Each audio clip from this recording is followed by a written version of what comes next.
This is Arlene Stone again here, Arlene Rocks.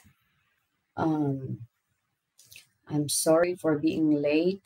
I was actually doing something this morning. I want to communicate better with you guys. So that's why I was late because I was creating tawag nito, um, creating slides so that I can communicate better. But I wonder if you guys hear me. Can you confirm if you guys can hear me? So thank you everyone for being here. I would like to thank you for all your support. Some of you have supported me when it comes to the financial matter for the incoming operations that we are planning to do, and I'm hoping to collaborate with Sir Rafi Tolfo and Ben Tolfo. So, but I'm still waiting for the responses. I have just sent them the email. I'm still waiting for the response. So I would like to thank you guys. Hello po sa inyo, Crystal C. Good evening po. Opo, naririnig kayo. Thank you so much for confirming. So the last live stream I had, I was trying to show you guys the pictures of everything that PACU accumulated by using the scam, using fraud. But for whatever reason, it didn't show. So I'm hoping that today I can show that to you so that you can understand better, and we can, we'll see and we are in the same page. So, paki-confirm, no, kung nakikita nyo yung screen ko. May ginawa akong slide kanina. It's about Kingdom of Jesus Christ, the compulsory giving that they are doing to the members. Hi, Inahan. Hello, Jonel. Salamat, bro, sa pag-anhi dire. By the way, I'm Bisaya. People were asking me what's my province because I have, meron tayong strong accent ba, no? Ang hirap kaya mag-Tagalog kapag ka ikaw ay Bisaya. Parang yung dila mo, parang pipilipit ba? No? But thank you guys. Jonel, thank you for being here, no? Gabiin na din ha sa Pilipinas. I think in the Philippines it's 11:42, no? PM. But thank you so much for joining me. So today, the topic that I'm going to discuss is about the compulsory givings, no, na pinapatupad ng kingdom. But before we proceed, no, I would like to pray again, because we have so many followers, so many subscribers, and a lot of them are my my former co-workers. They are finally opening their eyes now. They see what I see, and so I am really thankful to God for that. So before we proceed, let's pray. Gracious Lord Heavenly Father, maraming salamat po, Ama, sa inyong kabutihan sa amin, sa pagbukas po ninyo ng aming isipan at ng aming puso. Lord, we owe everything to you. And we are grateful, Lord, sa lahat ng dinaanan namin, mga masasakit man, mga confusion, o mga trials na dinaanan namin sa buhay, Lord. We are thankful for that. Salamat at binigyan niyo po kami ng pagkakataon na kami po ay lumago sa aming pag-iisip, sa aming emotional, sa aming mental, and our spiritual. Lord, today for this episode, I would like to ask you, Lord, to give me the guidance, Lord, and give my viewers the understanding about your message, and about the reality of what is going on inside of the kingdom. Lord, I can't do nothing without you, but I know, Lord, with you, nothing is impossible, and miracle will still happen, and you will reach out your people, and let's set them free, Lord, to worship you and to serve you in your own way. Thank you, God, and I give thanks in your name, in Jesus' name, amen. So, today, let's talk about, nakikita niyo yung slide ko, guys? O ako lang uli ang nakikita nyo? Gusto ko makita nyo yung slide ko. And I would like you, can you confirm kung nakikita nyo yung slide ko? You know, the Kingdom of Jesus Christ, compulsory givings. Yan yung first na slide ko. You know, ungodly demand by the sex offender, self-proclaimed Son of God. Nakikita nyo yan?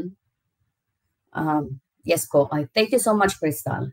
So, sa kingdom po, everything is about money. Yes, confirm mga workers, no, mga kasamahan kong workers at mga members na nandito. Okay, thank you so much, Annabelle. So in the kingdom, as soon as you enter there, when you started to become visitor, no, pagka bisita ka pa, they will pamper you. They will show you all the goodness, all the you know, lahat ng pag-aalaga ipapakita sa inyo. They will make you feel comfortable. But then after that, when you are comfortable na natanggal na yung hiya nyo, yung protection nyo sa sarili nyo, and you expose yourself to the vulnerability, no? Nakikita nila yan. And then when that time comes, then they will ask you to come, and then you develop the closeness, the relationship. Yes.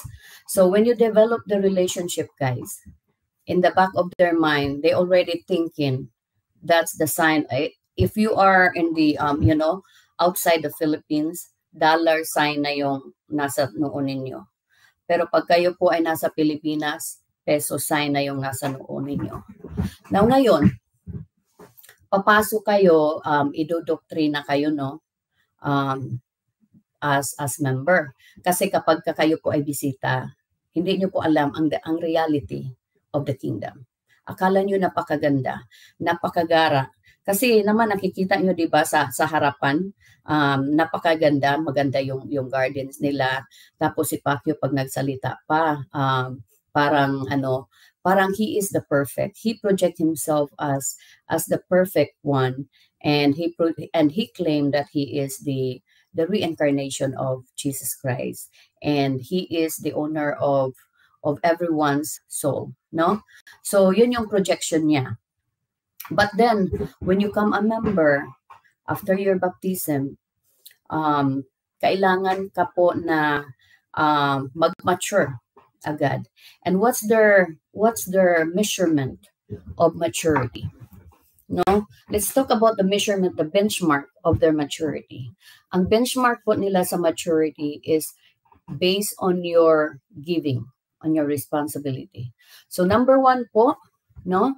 Ang number one na nila, na giving nila, workers, you know, full-time workers or members, syempre number one yung 10%, di ba? And that is biblical. You know, 10% is biblical. Now, but that is the very smallest part of the givings. You know, ano lang naman yung 10%, di ba? But then, after the 10%, you know, may mga ungodly and greedy demands na sila. Kapag hindi mo naman na-meet yung mga mga demand nila, na mga greediness na nila, anong gagawin sa inyo? I-reprimanded kayo. Meron kayong mga punishment, no? I-guilt riding kayo, na parang napakasama nyo na, at parang you are not worthy of anything. No, hindi ka worthy na magsamba, hindi ka worthy na tumawag kay God na Panginoon, hindi ka worthy na manalangin. So that's how they make you feel. Tapos ipi-persecute ka po nila. And how are they going to persecute you?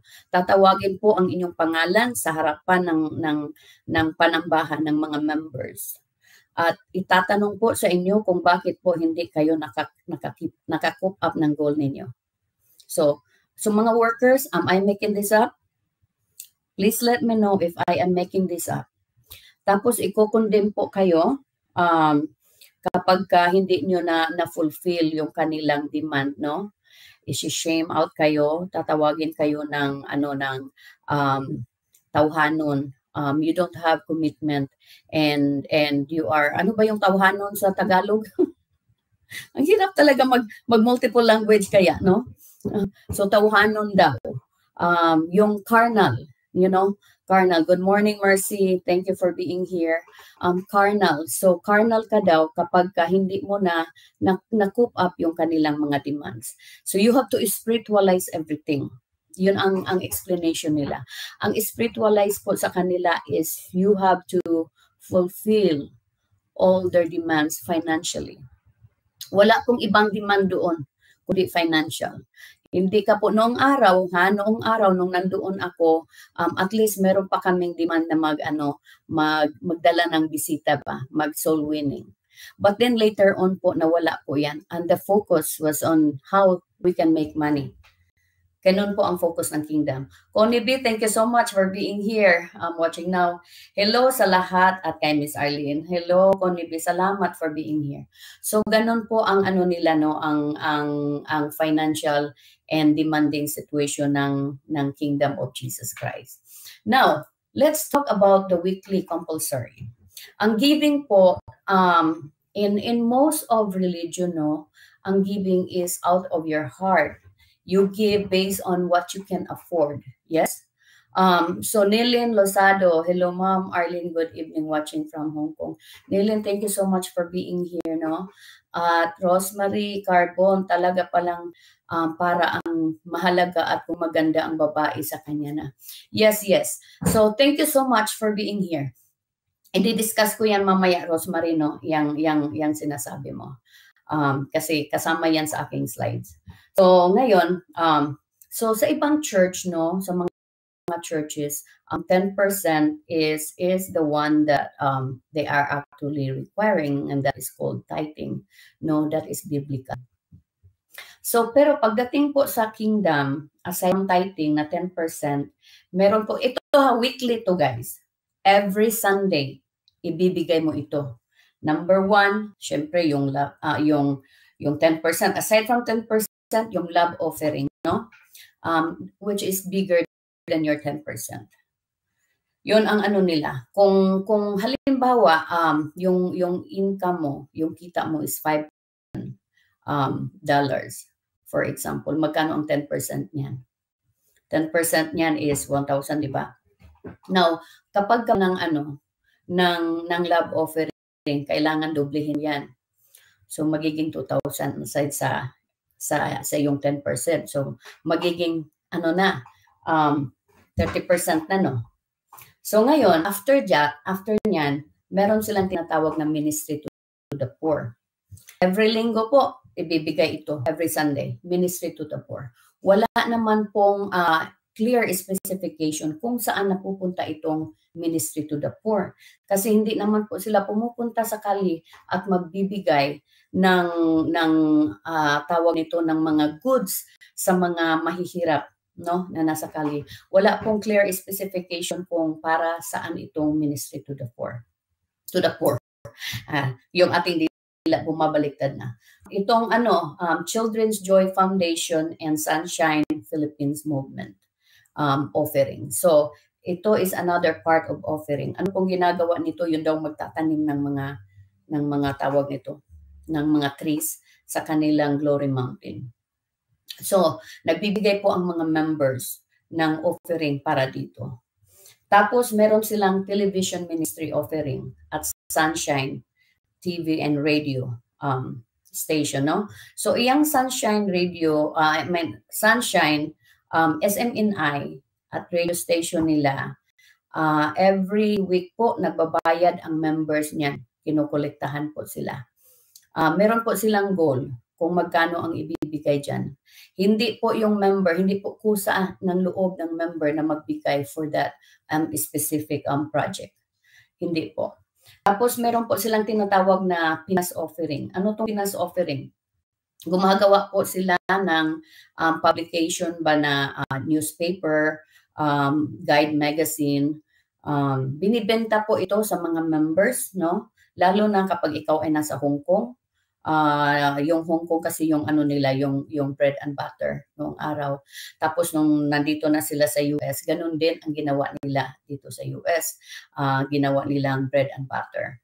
No, so lahat po ng mga members, meron po silang goal, binibigyan po sila kung ilang newsletter yung ibebenta nila. Kapag ito po ay hindi mabenta, ito po ay babayaran nila. So, bibilhin po nila ito. Kung hindi po nila mabayaran ito, ay magiging utang po nila ito sa ministry.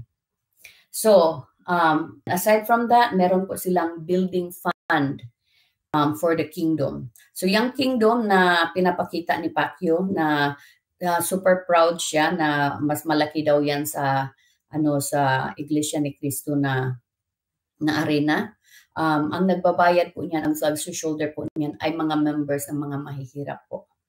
So, at saka yung mga venues na ginagamit sa panambahan, no? Kasi wala pong church yan si Pacquiao maliban sa Davao. No, sa Davao lang nagkaroon ng church. Pag meron po silang mga gathering, Sunday gathering, nagre-rent po sila ng venue.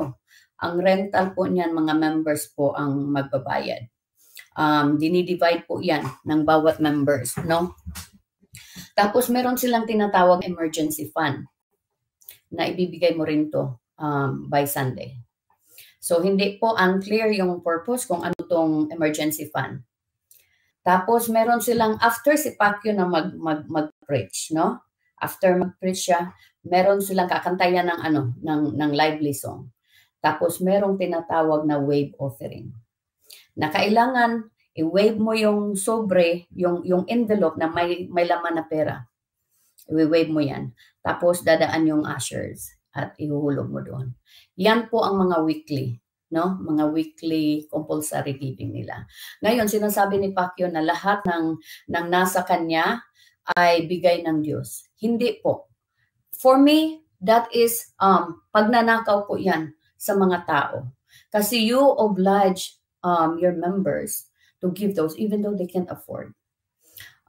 Arthur, hello ma'am. Thank you Arthur for being here. Junel, kapag naging member ka na, umpisa na ng kalbaryo mo. Tama Junel, thank you.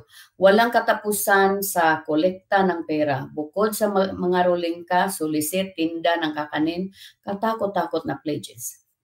Yes, and Junel just confirmed that because Junel was one of the full-time worker before, no? So, yan po ang reality ng kingdom ni Pacquiao.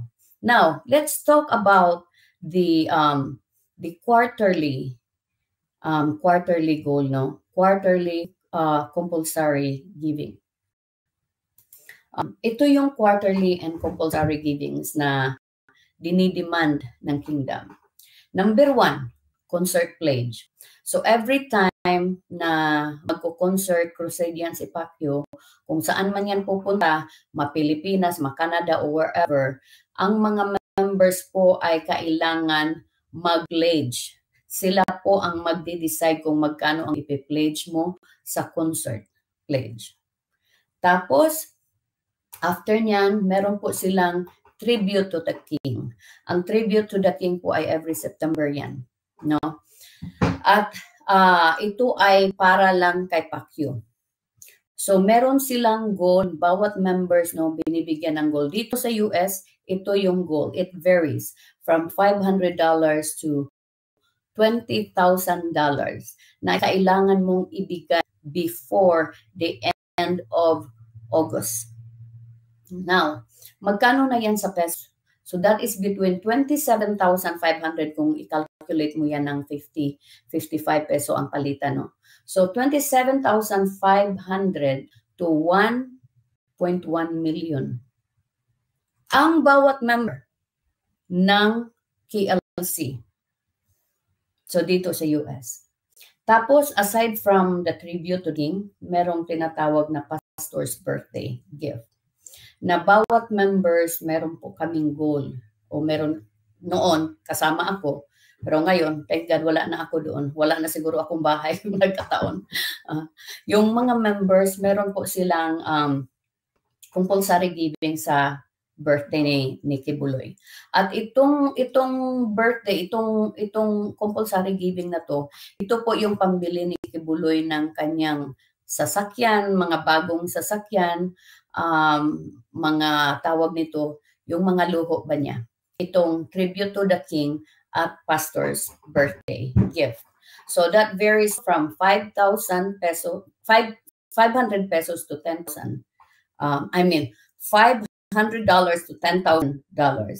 At sa peso po, yan ay 27,500 to 55,000 pesos. At yan ay ibibigay before sa birthday niya, which is April 25. So kailangan mabigay yang mga yan ng first week of April at the latest. No? So yan po ang ngayon, let the MOB, the month of blessings, na noong nandoon ako ay month of sacrifice ang tawag. Kasi talagang sacrifice, you guys. My God. Tapos ginawa na nila itong Nights of the Harvest. Oh, tama pala, Nights of the Harvest. I-update ko nga to. So, Nights of the Harvest na ito ngayon. Binago po nila kasi marami na pong katulad ko, marami na pong mga workers na alam kung ano yung mga code na ginagamit nila. So kaya po iniiba-iba nila yung mga code na kanilang mga practices para hindi po malaman, no, kung ano, but the same practices.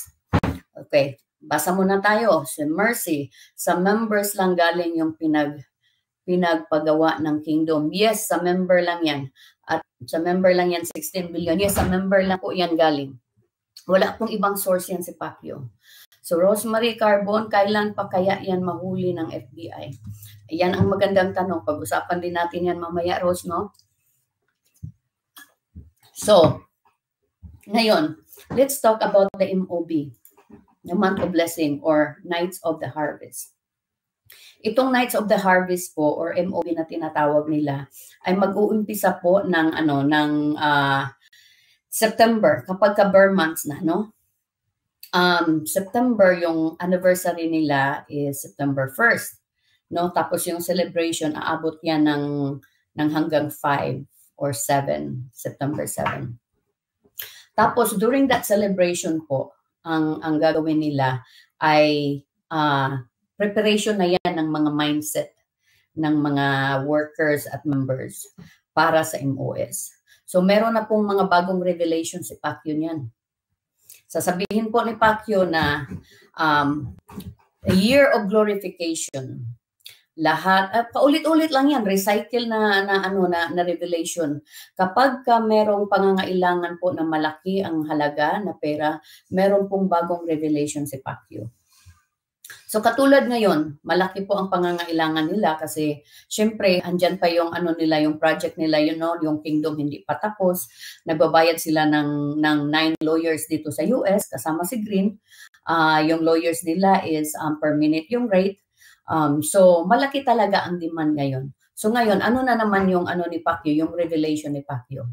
I have the revelation at alam ko kung kailan ako mag-glorified. Sabi ni Pacquiao. Alam daw niya kung kailan siya mag-glorified. Sinabi na daw ng Ama sa kanya kung kailan siya mag-glorified. But secret. Hindi niya sasabihin kung kailan siya mag-glorified. So every time may mga pangangailangan, new revelation. 'Di ba mga workers? Naalala nyo kapag ka-anniversary na upcoming yung MOS, may bagong revelation. Kapag birthday niya, upcoming, at kailangan na magbigay yung mga members ng malaking halaga, may bagong revelation. Noon pa yan, noong 96 na na-assign ako dyan sa Pasig, sa Eastern Manila. Yung mga members na tinatanong ako noon kung talaga bang nag-glorified na si Kibuloy. Kasi nga mukha daw siyang bata, bumabata daw.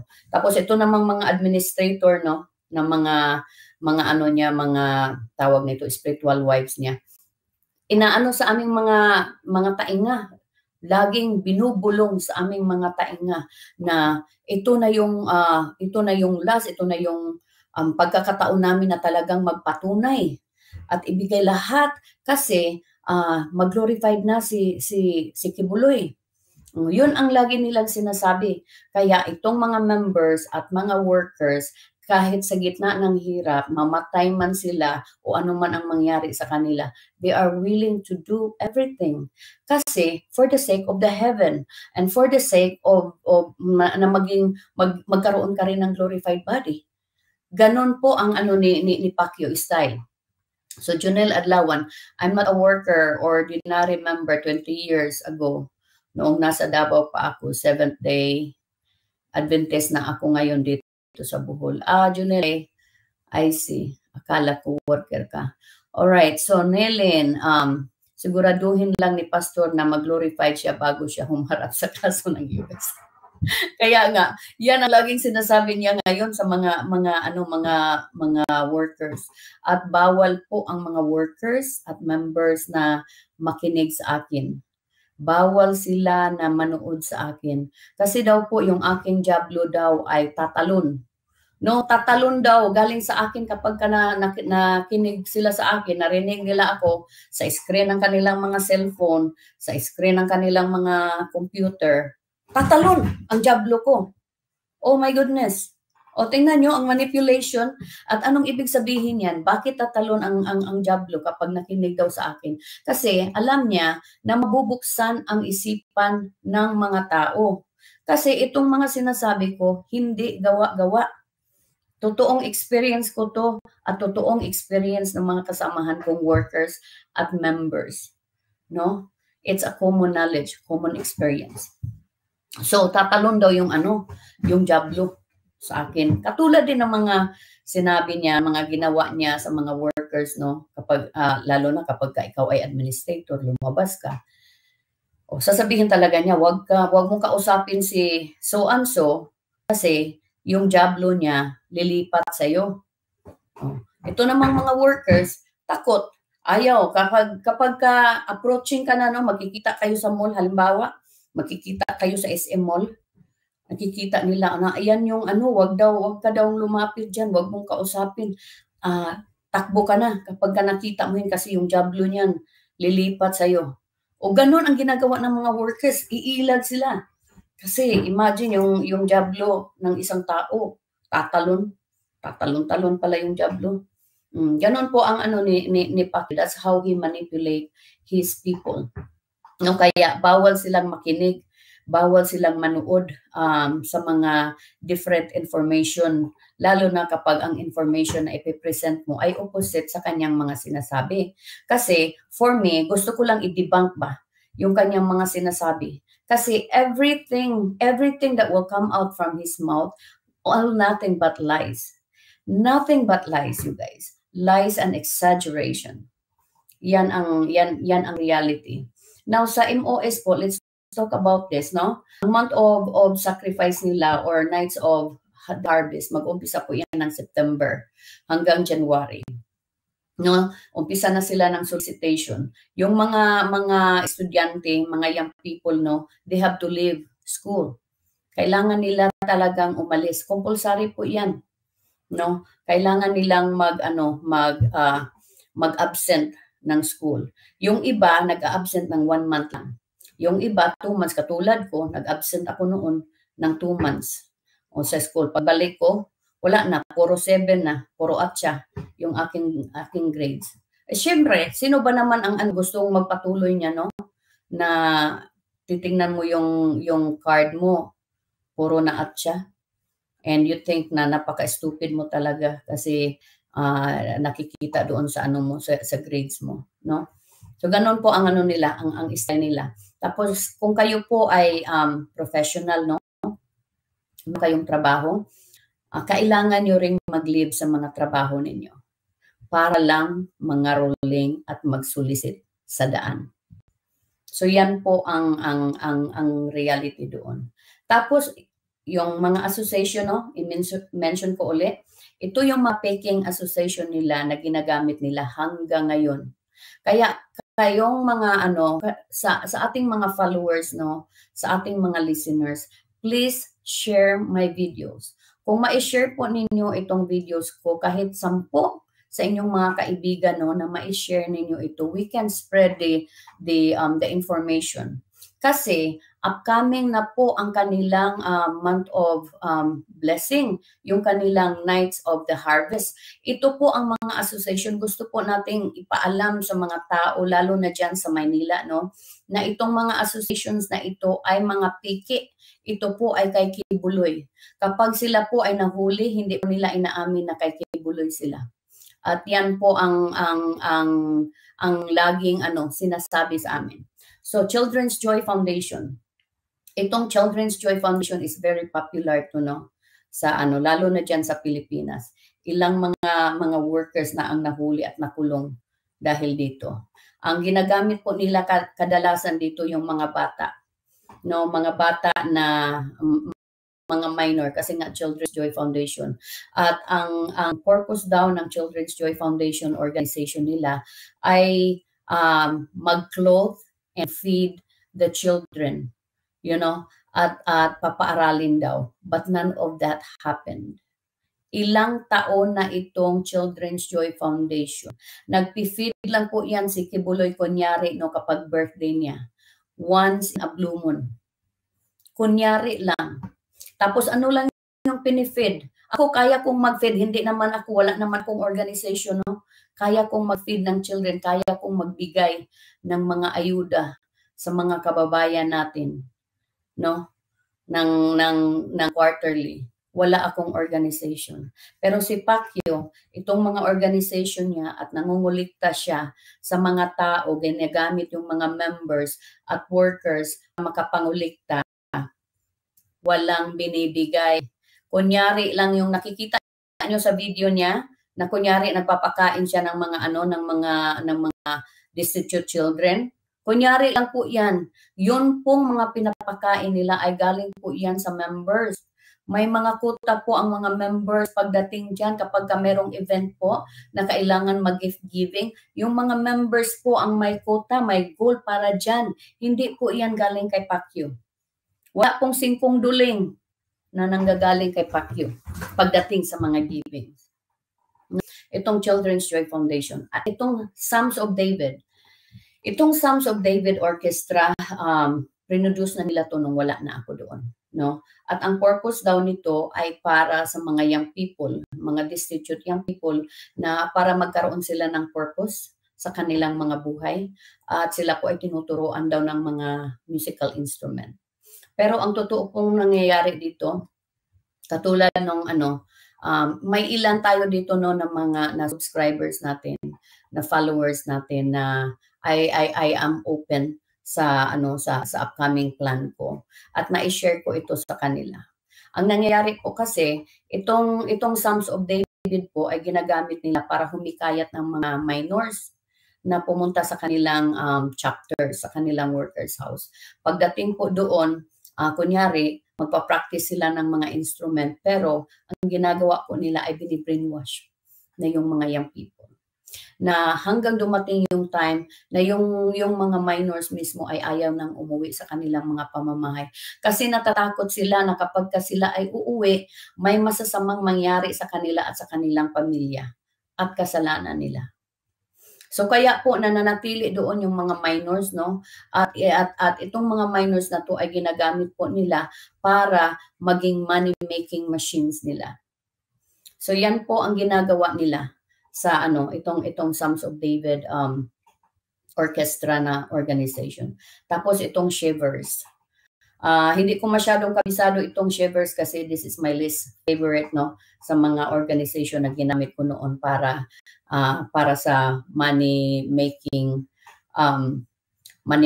ko for Pacquiao nung time na nandun ako. So alay sa may kapansanan. In English, yan po ay gift to the disabled.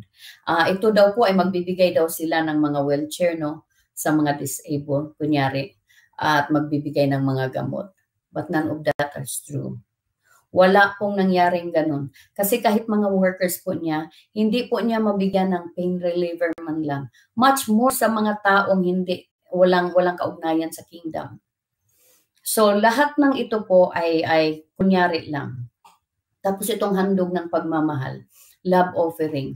So ang purpose daw po ng handog ng pagmamahal ay mag-conduct ng tawag nito ng medical, no, magkaroon ng tawag nito yung sa ipin, dental, medical crusade nila.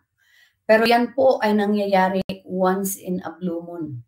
At lahat ng equipment, kung meron man silang magamit na equipment, no, ay galing sa members. At yung mga naglilinis kunyari ng mga ipin, wala pong mga training yan. Hindi po yun mga dentist at lalong hindi mga doktor. Kaya kung kayo po ay nagpalinis doon, yung in a week, yung mga ipin nyo nagtatanggalan. Kasi walang mga training, hindi po mga dentist, hindi po mga doktor yung mga gumagawa ng ganun. Tapos itong pagdamay sa dukha, no? Pagdamay sa dukha, ito daw yung magbibigay ng mga pabahay. Pero wala pong mga pabahay. Sino ang nagkaroon ng bahay? Si Pacquiao nagkaroon ng maraming mansion at yung kanyang mga spiritual wives, yung mga minors na sexually abuse niya, yung mga magulang binigyan niya ng bahay para hindi nagsasalita.